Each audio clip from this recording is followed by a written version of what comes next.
A Bíblia diz no livro de Êxodo, no capítulo 21, nos versículos de 1 a 36. São estes os estatutos que você apresentará aos filhos de Israel. Se tu assistiu o vídeo de ontem, tu sabe que Deus está ensinando o seu povo. Ele está santificando o povo de Israel. E ele está usando o seu servo Moisés, o libertador, o legislador, o juiz.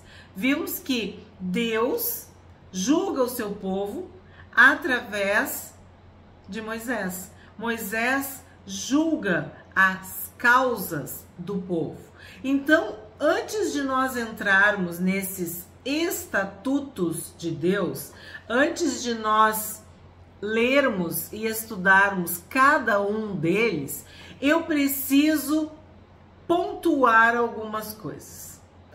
Porque nós estamos no ano de 2025. Nós estamos num contexto histórico, social e cultural extremamente distante, diferente do contexto bíblico. Então, é muito fácil tu cair no erro, tu cair em conclusões precipitadas, em julgamentos temerários. E sim, estamos à mercê do mal, do inimigo, do engano, de heresias, de blasfêmias, de incredulidade, de um coração incrédulo, que duvida, que questiona, que coloca senões, mas, poréns. Então, para evitar e dirimir qualquer dúvida, eu quero pontuar com vocês algumas coisas. Eu quero especificar, eu quero... como eu tenho feito, né, desde que a gente está estudando juntos aqui a Bíblia, no canal A Bíblia Diz, o contexto histórico. Porque eu acho que isso é muito importante, é sábio, é prudente, é inteligente para que vocês entendam.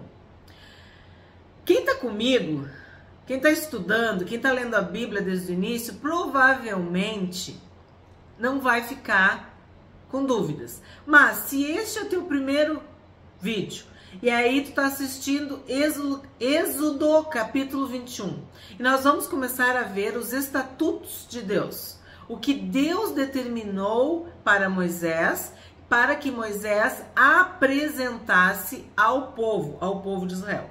Então, qual é o contexto? Nós sabemos, porque a gente está lendo desde Gênesis capítulo 1. Nós sabemos que este povo era um misto de gente. Tinha hebreus, mas tinha estrangeiros. Tinha pessoas do povo de Deus, mas existiam pagãos, existiam pagãos, egípcios, escravos, pessoas que estavam seguindo aquele povo. Então, muitas condutas divergentes, muitas atitudes, ações, comportamentos reprováveis e abomináveis eram praticados. E nós sabemos que onde tem ser humano tem problema, tem confusão, tem desafio, tem atrito. Eu falo com propriedade, porque trabalhei 32 anos, 40, 60 horas semanais com pessoas, seres humanos. 20, 30, 40, 50, 150, quer dizer, tu convive com as pessoas e tu fica chocado com as atitudes, com o comportamento de muitas delas, porque cada pessoa é um universo em si mesmo. Então, tu imagina cerca de 2 milhões de seres humanos. Imagina esse misto de gente que saiu do Egito junto com o povo de Israel. Era necessário organizar esse povo. Era preciso uma legislação, leis, estatutos, regras, decretos, julgamentos, juízos, sentenças. De novo, eu vou usar o meu exemplo como professora, que trabalhei com crianças da educação infantil até jovens e adultos. Se tu não estabelece regras bem claras, tu não consegue viver em sociedade. Tu não consegue que aquele grupo social no qual tu estás inserida funcione. Tu não consegue. Isso vale para uma família. Um pai, uma mãe tem que pôr regras, pôr limites para os seus filhos. Isso vale para uma empresa. O patrão tem que deixar bem claro o que ele quer dos seus funcionários, o que os funcionários podem e não podem, o que são deveres e o que são direitos. Uma escola, seja ela pública, particular ou confessional, ela tem que ter regras claras para que os pais saibam, para que os funcionários saibam, para que os alunos, enfim. A igreja tem que ter regras, tem que ter estatutos. Eu estou dando exemplos, até um clube, ele tem um estatuto, ele tem regras, ele tem deveres, ele tem direitos, ele tem explícito, de uma forma pública, para que as pessoas possam se guiar, se orientar, que elas possam ter decisões, escolhas, elas se sintam seguras para estar naquele grupo. Então, nenhum grupo social, nenhum povo, nenhum país, nenhuma nação, nenhuma sociedade consegue se manter sem regras, sem leis, sem certo e errado, sem proibido e sem permitido. Eu vou te falar, até entre os presos, os prisioneiros, os encarcerados, existem regras. Até no mundo do crime. Vocês têm visto, vocês têm ouvido o tribunal do crime? Eles estabelecem. Então, todo ser humano que convive com um outro ser humano, ele precisa de limites. Então, é isso que eu estou dando para vocês essa introdução, porque nós vamos ver muitas leis daqui para frente.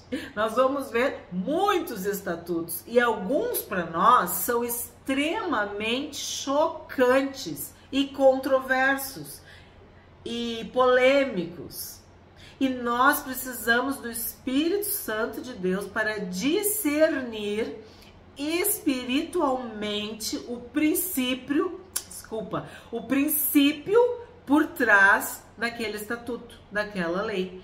Porque quando é uma lei justa, quando é um estatuto justo, ele é um limite, ele é uma proteção, assim como um muro, como uma cerca, como uma grade, como algo que te protege, que dali para frente vai dar problema. Então tu vai até a lei, tu vai até o estatuto, até o limite. É assim que funciona quando um pai, uma mãe diz para um filho, não faz isso, quer dizer, tu não vai ir no fogo, tu vai te queimar, não coloca o dedo na tomada que tu vai levar um choque, não faz isso, não faz aquilo. Esse proibir é um limite que permite que aquele indivíduo cresça com segurança, com proteção e com liberdade. Isso é uma introdução que eu estou dando. Por quê? Porque tu tá entendendo que são quase 2 milhões de pessoas demandando de Moisés. Ah, porque ele me xingou. Ah, porque ele me feriu. Ah, porque ele matou o meu boi. Ah, porque ele olhou para minha mulher. Ah, porque... Pensa nas demandas. Pensa na confusão. Pensa no estresse. Aí tu também lembra do capítulo que passou, o bom conselho de Jetro. Lembra? Que foi um divisor de águas para Moisés. Porque ele ficava sentado sozinho, julgando o povo em pé de manhã até de tarde, para resolver situações. E aí, qual foi o conselho de Jetro? Se tu não assistiu o vídeo, por favor, eu te convido, assiste que tu vai entender. Tu tem que julgar esse povo, mas sozinho tu não vai conseguir, uma carga muito grande. Então o que tu tem que fazer? Escolher homens capazes, homens honestos, que amam a verdade, que odeiam a corrupção e que acima de tudo temam a Deus. E Moisés fez exatamente o que o sogro aconselhou. Então, o povo trazia as demandas, trazia as questões. E Moisés tinha que ensinar as leis de Deus, ensinar os estatutos de Deus. Então, isso é a legislação. Então, esse é o nosso contexto. Um povo que se deixasse liberado, cada um fazendo o que achava certo, ia virar uma barbárie. E pior, eles iam querer voltar para o Egito. Por quê? Porque eles estavam sendo chamados a ser o povo de Deus, uma nação santa, uma nação de sacerdotes, uma nação consagrada. Eles estavam sendo chamados para ser propriedade peculiar, particular, especial de Deus. E para isso eles tinham que ser santos. E nós vimos que ser santo, consagrado, era ser separado das demais nações. Era não repetir aqueles comportamentos. Tu tá entendendo? Vocês faziam assim, mas agora vocês não vão mais fazer desse jeito. Vocês vão fazer de outra forma. Então, essa legislação toda que nós vamos ver daqui para frente tinha este objetivo. Era um conjunto de leis que iria reger, regulamentar, estabelecer como que aquele grupo, aquele misto de gente, iria se comportar. E sim, nós sabemos que todo grupo, todo povo, todo país, toda sociedade precisa de regras, de leis, certo? Bom, Moisés acumulou, vamos dizer, várias funções. Então, ele foi o libertador do povo, ele era o porta-voz de Deus, ele era o legislador, porque essas leis foram passadas pelo próprio Deus para Moisés. E Moisés, a partir dessa lei, dessa legislação, ele julgava o povo. E o povo tinha que desenvolver a capacidade de escolha, de livre arbítrio, de liberdade, de ter uma excelência moral e ética, coisa que eles não tinham, eles eram escravos. E escravo só obedece, só faz o que manda ele fazer. Em troca do quê? De uma casa, de um abrigo, de uma comida, de uma água. E agora não, agora eles são povo de Deus, então eles vão ter que aprender tudo, da base, do zero, certo? E sim, óbvio, as pessoas precisam se respeitar. Para que elas possam conviver, tem que haver justiça. Eu não posso fazer o que eu quiser, não posso falar o que eu quiser, eu não posso agir como se eu fosse o centro do universo. Tem que haver civilidade, tem que haver regras que façam com que eu busque a parte, vamos assim, educada, cortês, gentil de ser humano. E não agressiva, violenta, destrambelhada do ser humano. Porque nós temos, né?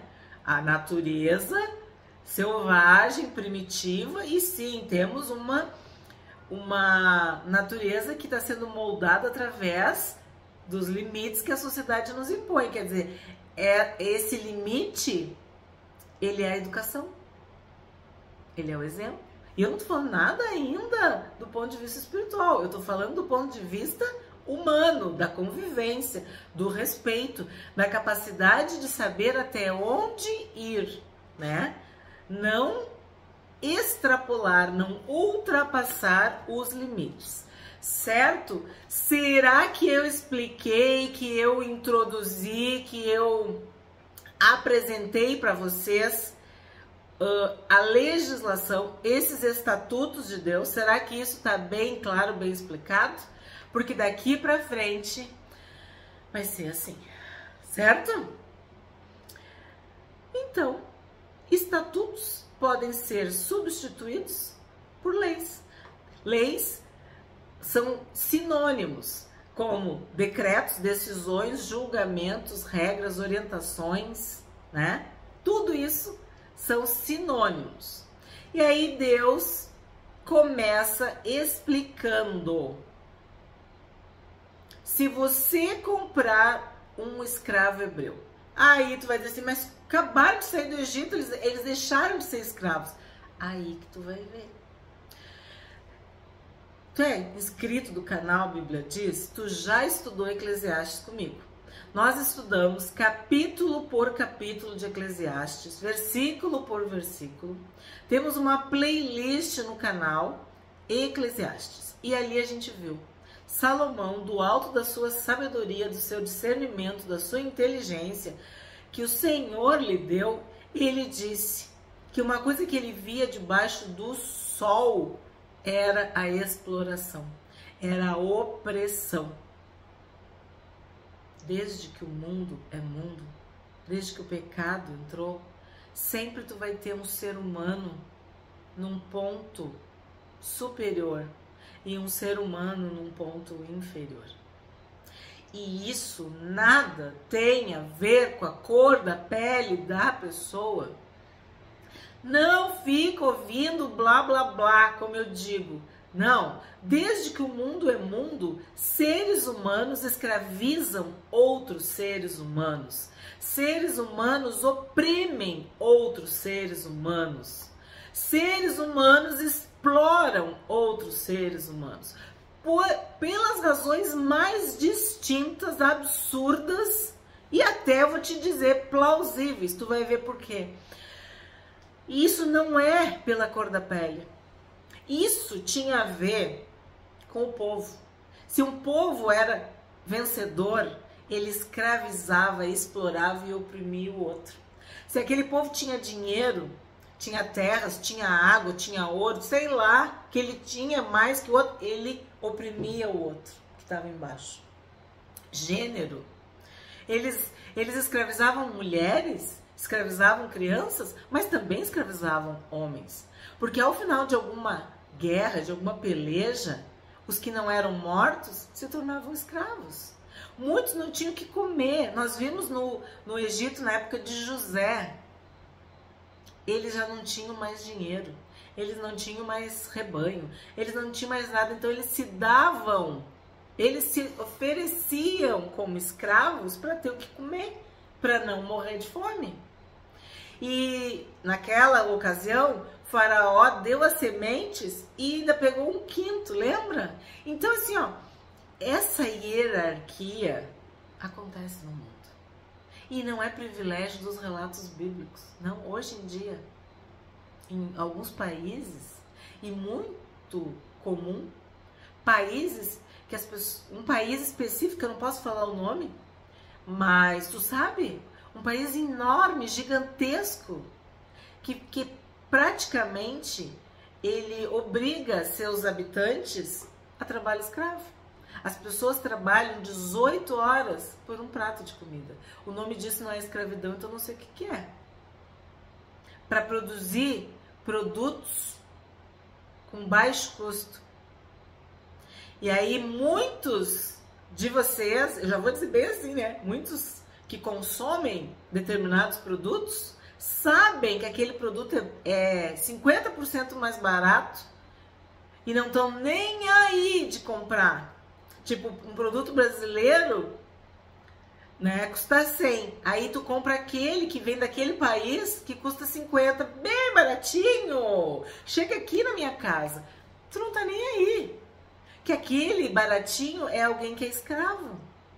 Aquele tênis que custa, sei lá, milhares de dólares, tu compra baratinho, porque quem ficou produzindo tá trabalhando por um prato de comida.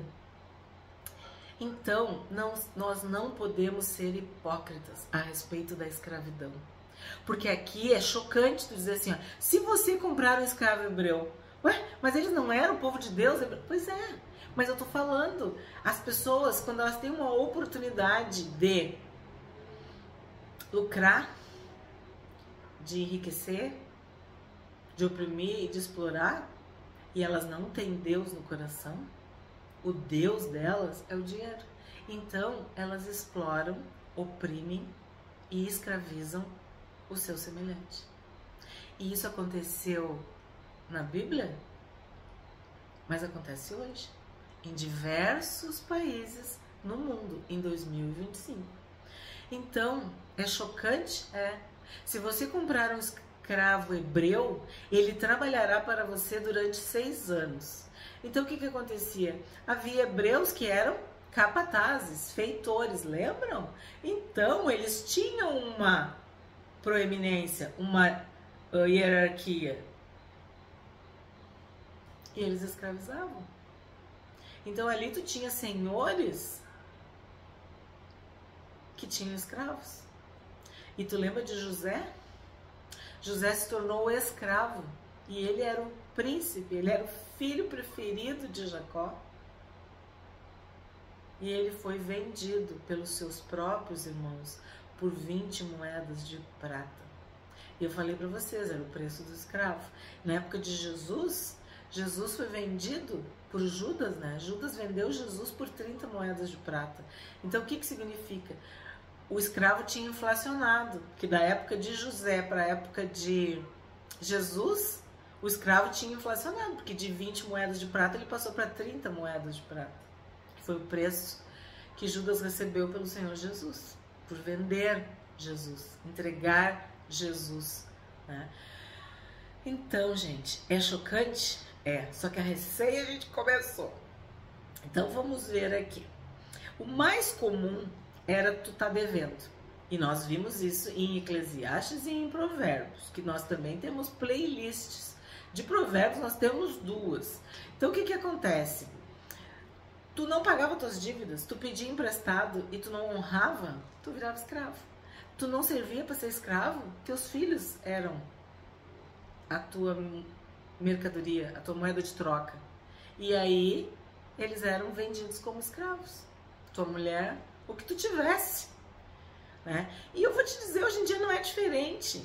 Só que o nome é outro, né? O nome é outro. Então, é verdade.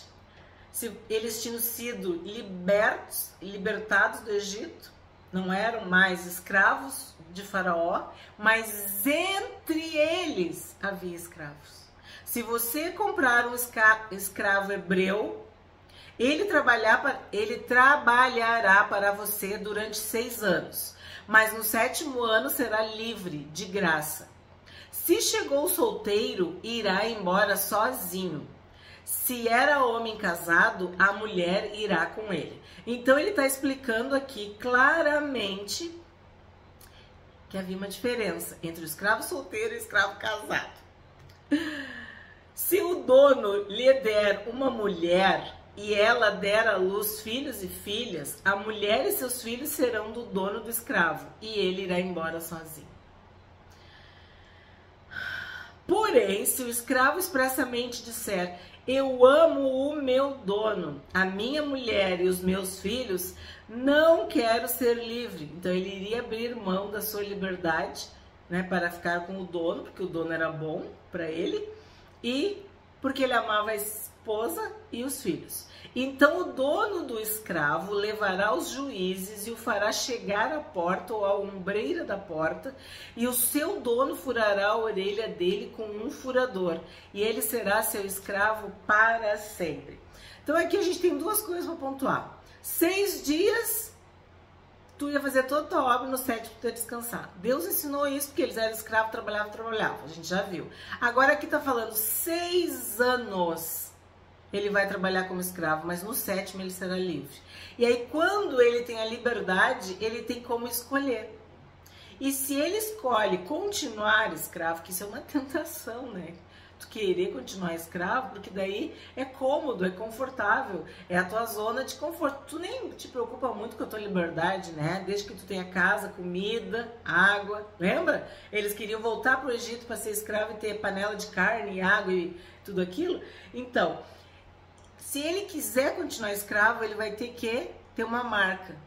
Vai ter que furar a orelha. 7. Se um homem vender a sua filha para ser escrava, esta não ficará livre como ficam livres os escravos homens. Se ela não agradar ao seu senhor, que se comprometeu a casar com ela, ele terá de permitir que ela seja resgatada. Não poderá vendê-la a um povo estranho, pois isso será deslealdade para com ela. Aí aqui tu vê uma misericórdia, né? Por quê? Porque eles foram escravos no Egito. Imagina o que acontecia. Se eles matavam as crianças, os meninos, né? Então agora eles escravizam também. Mas aí tem um quê de misericórdia, um quê de compaixão. Olha, não vai fazer isso porque isso é deslealdade. Então a gente vê uma ética, uma coerência, uma misericórdia que não foi dada para eles nos 430 anos que ficaram no Egito. Mas Deus está explicando-nos assim, como é que as coisas funcionam e como que tu pode fazer com que isso seja melhor, vamos dizer assim, né? Então aqui está sendo claro que se tu vender a um povo estranho, isso é uma deslealdade para com ela. E José foi vendido para o Egito, um povo estranho. 9. Mas se a casar com seu filho, deverá tratá-la como se tratam as filhas. Se ele der ao filho outra mulher, não diminuirá o mantimento da primeira, nem os seus vestidos, nem os seus direitos conjugais. Aí aqui eu tenho que explicar para vocês. Quando esta esposa, né, uma esposa secundária ou a segunda esposa, já era o que? Inferior. A gente viu isso, né? Lia, Raquel, Zilpa e Bila, né? Sara, Agar, Quetura, quer dizer, havia uma hierarquia também entre as esposas. Então a gente via que a escrava, a concubina, aquela mulher ali, ela tinha uma posição inferior. E aqui tá dizendo, ó, que se ele der ao filho outra mulher, não diminuirá o mantimento da primeira, nem os seus vestidos, nem os seus direitos conjugais. Se não lhe fizer essas três coisas, ela poderá ir embora de graça, sem ter que pagar nada. Então isso aqui já é entre aspas, um avanço, né? Porque tu lembra o que aconteceu com Agar, a egípcia? Que Abraão colocou tudo nas costas dela, lembra que a gente ponderou sobre isso? Saiu com pão e água. Então, tá havendo uma mudança aqui. Tudo isso baseado nos maus exemplos dos egípcios e dos povos ao redor. 12. Quem ferir um homem de modo que este venha a morrer, também será morto. Porém, se não lhe armou ciladas, mas Deus permitiu que ele caísse em suas mãos, então designarei a você um lugar para onde ele fugirá. Então aqui a gente tem um princípio que é muito conhecido no direito. Se tu é advogado, ou se tu é estudante de direito e tu tá assistindo, coloca nos comentários. Isso aqui é aquela diferença entre doloso e culposo. Quando tu tem intenção, quando tu maquinou, tu planejou, tu tinha um sentimento envolvido, e quando algo aconteceu que tu não tinha controle. Quando um acidente, uma fatalidade, uma calamidade, algo acontece, coisas acontecem.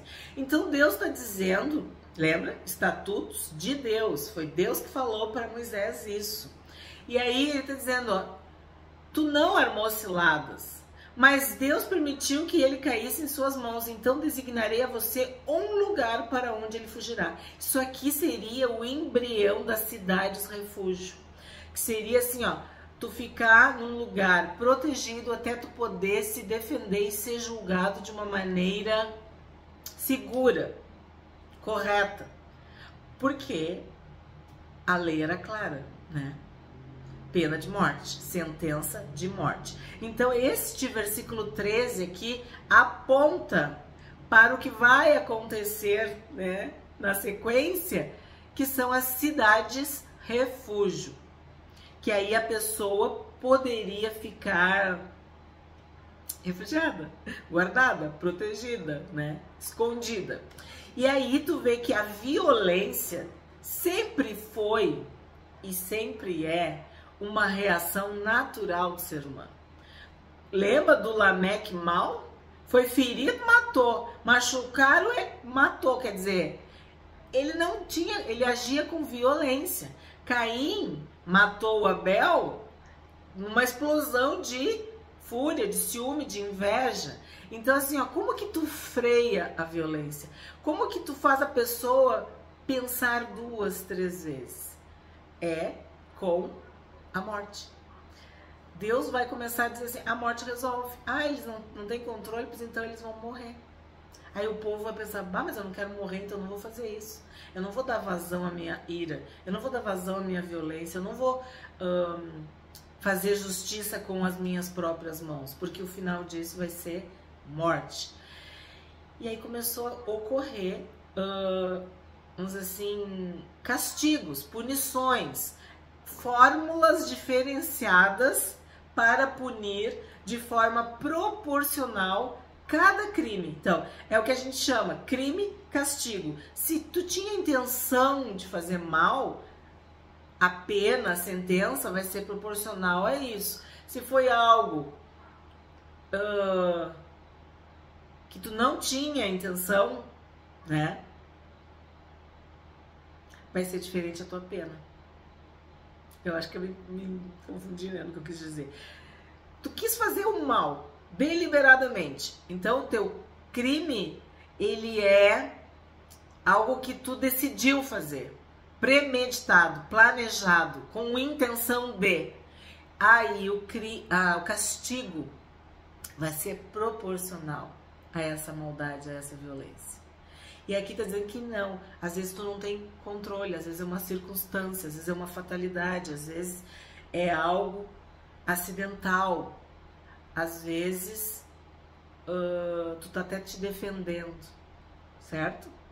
E isso é um princípio reconhecido no direito internacional, até em casos de guerra. 14.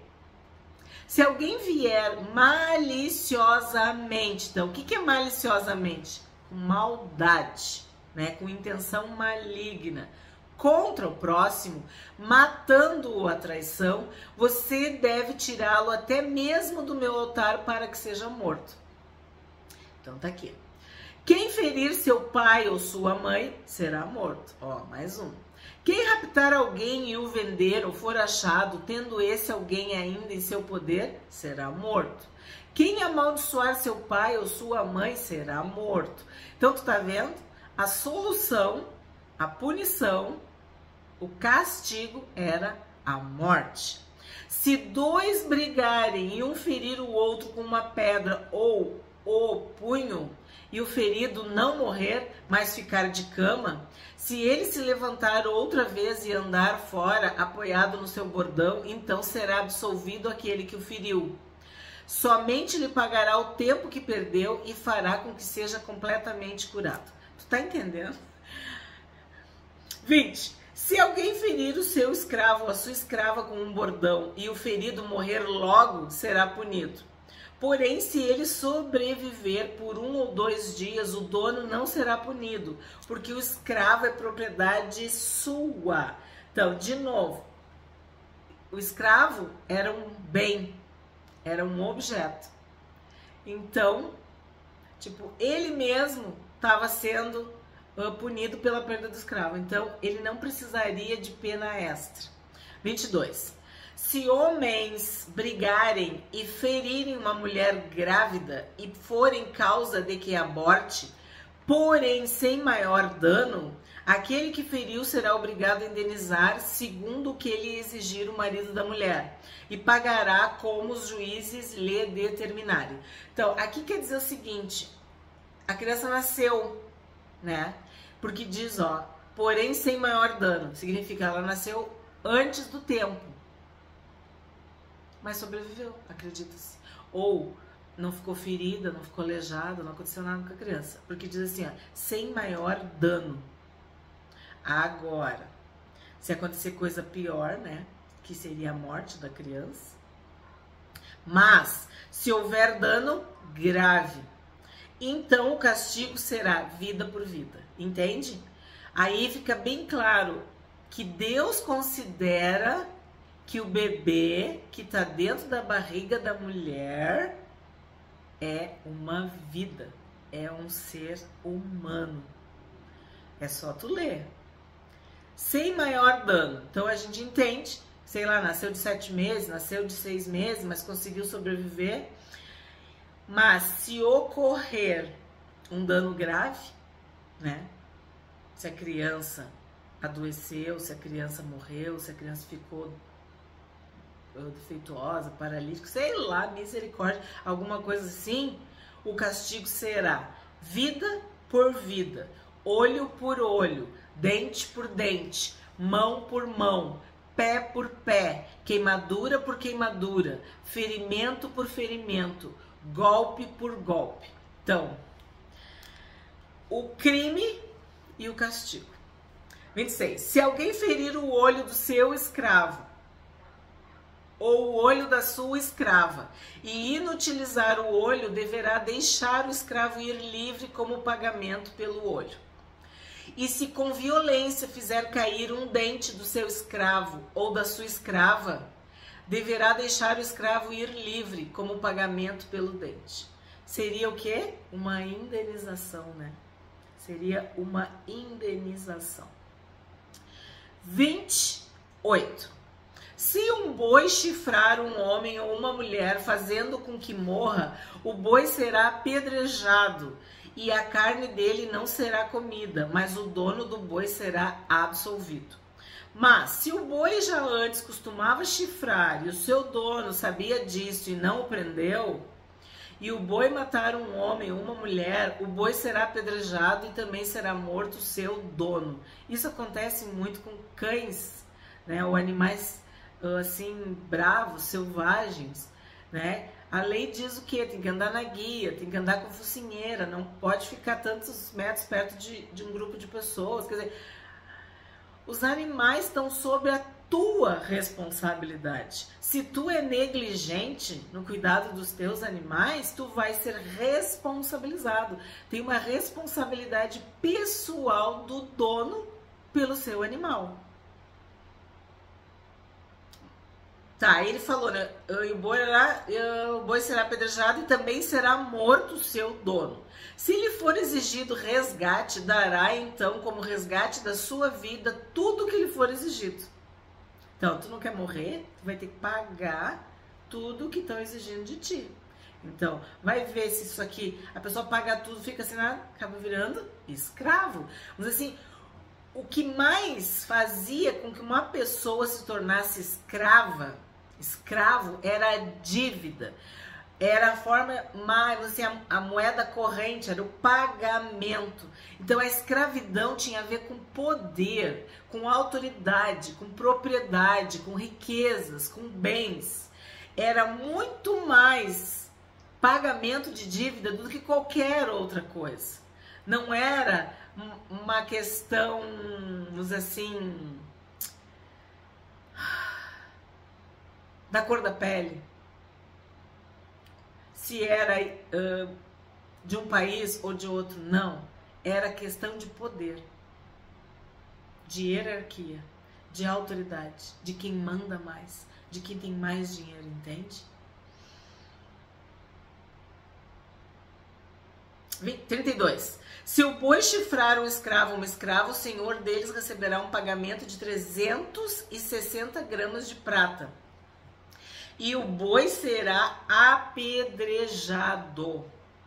Se alguém deixar aberta uma cova, ou se alguém cavar uma cova e não a tapar, e nela cair um boi ou um jumento, isso é uma negligência. O dono da cova pagará o valor do animal, pagará dinheiro ao seu dono, mas o animal morto será seu. Se o boi de um homem ferir o boi de outro e o boi ferido morrer, venderão o boi vivo e repartirão o valor e dividirão entre si o boi morto.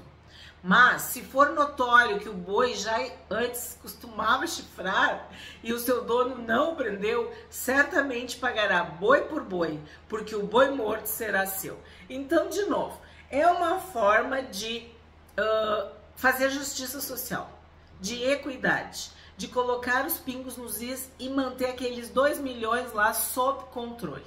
É isso que está por trás desses primeiros estatutos de Deus. Seria uma forma, vamos dizer assim, inicial, específica, para julgar essas brigas, essas contendas, essas demandas que o povo trazia para os homens capazes, idôneos e para o próprio Moisés. E aí eu tenho que lembrar para vocês daquela situação que tem vídeo no canal sobre Diná, que houve uma violação, uma desonra, uma humilhação, mas o que Simeão e Levi fizeram? Fizeram um massacre.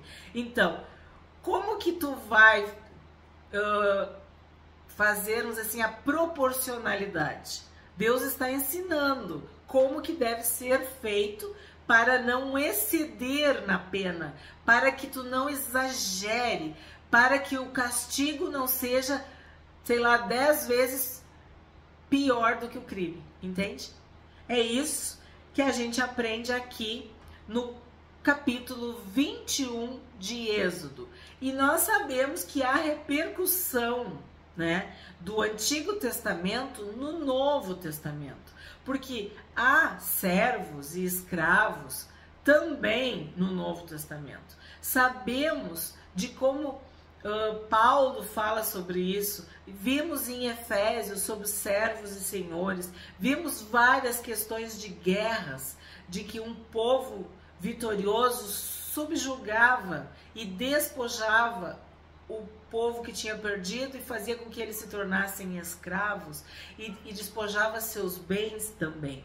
Então, a pirâmide social existe na Bíblia, mas também existe na vida cotidiana, no dia a dia e no ano de 2025 também em vários países do mundo.